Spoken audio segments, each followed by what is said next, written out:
Hello guys, ഇന്ന് നമുക്ക് കഴിക്കാനുള്ളത് ചോറ്,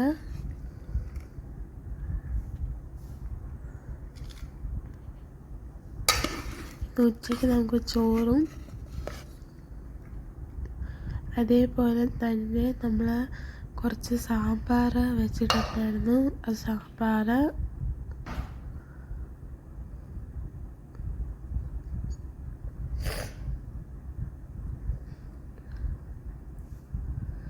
സാമ്പാറിനകത്ത് തവിയിടാം.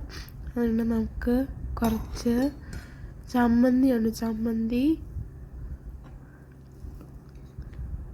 തേങ്ങാ ചമ്മന്തി ഉണ്ട്, അതും നമുക്ക് കുറച്ചിടാം. ഇനി നമുക്ക് കുറച്ച് പയറിടാം. വൻപയർ തോരനാണിത്.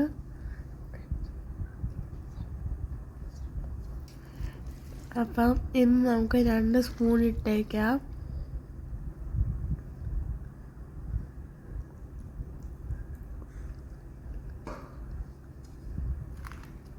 ഇനി നമുക്ക് എല്ലാവരും കഴിക്കാം, നമുക്ക് കൂടെ കഴിക്കാം. എല്ലാവരും സപ്പോർട്ട് ചെയ്യണം, സബ്സ്ക്രൈബ് ചെയ്യണം. ടാറ്റാ.